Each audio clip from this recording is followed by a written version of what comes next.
Hello dear students, today we are going to start the first poem of your English textbook and the name of the poem is Ode to Autumn. So dear students, before we start the poem, let us first know about the poet of this poem. This poem, Ode to Autumn, is written by the famous romantic poet John Keats. Okay, he wrote many poems and some of his famous poems are Bright Star, Would I Wear Steadfast as Thou Art. So, in this poem, the poet John Keats has glorified the season autumn. Okay, so poet John Keats जो है उन्होंने इस poem में autumn season का तारीफ किया है. Okay, he praised the autumn season through this poem. So before we start the poem, I want all of you to write the word meanings which you have on the screen. Pause the video and write the word meanings.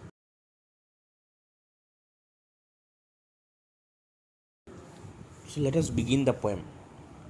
Seasons of mist and mellow fruitfulness. Students, see, seasons of mist. Mist का मतलब होता है fog like weather.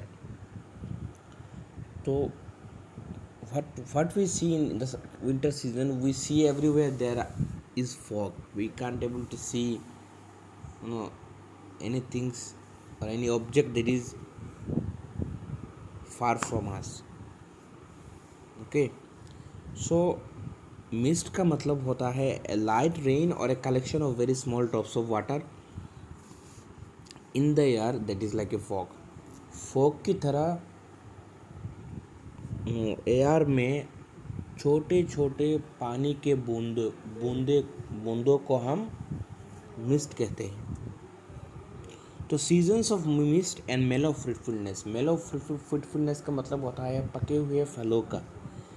तो autumn season mist का season है और पके हुए फलों का सीज़न है. पहले लाइन में पोएट बोलते हैं close bosom friend of the maturing sun. Maturing sun का मतलब होता है the sun that is bright, the sun that is quite matured enough, the sun that shines bright. Poet यहाँ पे कह रहे हैं कि ये जो ऑटम सीज़न है ये ऑटम सीज़न मैच्योरिंग सन का बोजम फ्रेंड है. बोजम फ्रेंड का मतलब होता है very close friend. Okay, conspiring with him how to load and bless with fruit the vines that round the thatch eaves run. तो autumn season और sun दो close friends है और वो दोनों क्या कंस्पिरेसी कर रहे हैं, क्या षड्यंत्र रचा रहे हैं कि to load and bless with fruits the vines that round the thatch is run. तो क्या कंस्पिरेसी है?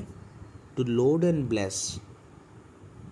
लोड का मतलब होता है फुल करना and to bless the vines. Okay, vines को किससे लोड करना है, किससे ब्लेस करना है? फ्रूट से. That round the thatch eaves run. Okay, so thatch का मतलब यहाँ पे होता है roof made of dried straw और ईव का मतलब होता है the edge of that roof. So यहाँ पे पोएट बोल रहे हैं कि वो सूरज और ऑटम सीजन उन दोनों मिलकर एक कंस्पिरेसी उन्होंने किया है कि वो क्या करेंगे. अभी वो जो वाइन्स जो है उन वाइन्स पर फ्रूट्स दे के फुल कर देंगे और इस तरह से वो उन वाइन्स को ब्लेस करेंगे. ठीक है, तो to vines the vines that round the thatch eaves run. तो यहाँ पे थैच ईव्स रन का मतलब होता है, थैच का मतलब होता है रूफ एंड ईव्स का मतलब होता है एज ऑफ ए रूफ। तो वो रूफ के जो एज में जो वाइन्स है, पोएट एक्चुअली यहाँ पे उन वाइन्स के बारे में बात कर रहे हैं, ठीक है। To swell the gourd and plump the hazel shells. To swell the gourd, gourd का मतलब होता है कद्दू। तो जो कद्दू है उन कद्दू को no swell the gourd. Swell का मतलब होता है स्वेल का मतलब होता है बड़ा करना, ठीक है।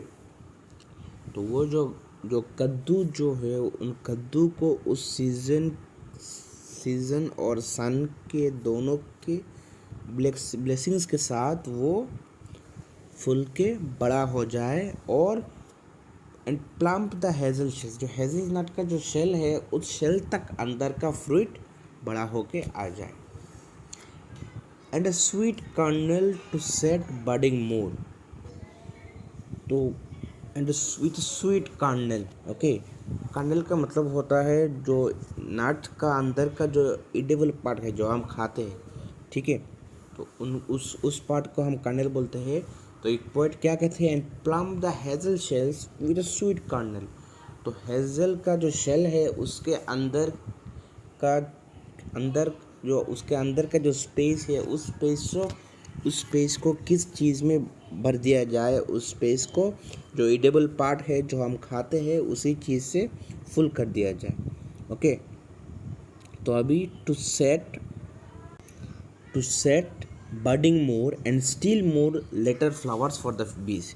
तो पॉइंट यहाँ पे कह रहे हैं कि to set budding more, budding का मतलब हो रहा है डेवलप होना। तो क्या डेवलप करवाना, and still more later flowers for the bees. तो पॉइंट यहाँ पे बोल रहा है कि जो बगीचे में जो फ्लावर्स है उन फ्लावर्स को डेवलप करना, किसके लिए डेवलप करना, बीज के लिए। Until they think one days will never cease. और इतना फुल कर देना है कि जो बटरफ्लाइज जो बीज है वो बीज यहाँ पे आके फ्लावर्स के ऊपर बैठने के बाद इतना सारा फ्लावर्स जब वो दिखेंगे तब उनके मन में ये सोच आ जाए कि ये सीज़न तो ख़त्म होने वाला नहीं है, क्योंकि इतना सारा फ्लावर्स है, उसी फ्लावर्स से हमारा पूरा साल चल जाएगा। For summer has o'erbrimmed their clammy cells. तो एरब्रिम्ड का मतलब होता है फुल, ओके। और क्लेमिक का मतलब होता है जो जो सेल्स, जो मतलब बीज का जो नेस्ट है, बी का जो घर बनाते हैं उस घर में जो एक एक मतलब एक एक जो सेल होता है बीज का, तो वो बीज का सेल पॉइंट यहाँ पे क्लेमिक का मतलब होता है अनप्लीजेंट, ठीक है। तो पॉइंट के हिसाब से ये सेल्स अनप्लीजेंट होते हैं, और पॉइंट ये बोल रहा है कि बगीचे में इतना सारा फ्लावर्स होगा कि वो बीज उन सेल्स को फुल कर देंगे। So dear students, this is the end of your first stanza. If you have any problem, you can ask me, you can text me, and read the poem, read the first paragraph. Thank you.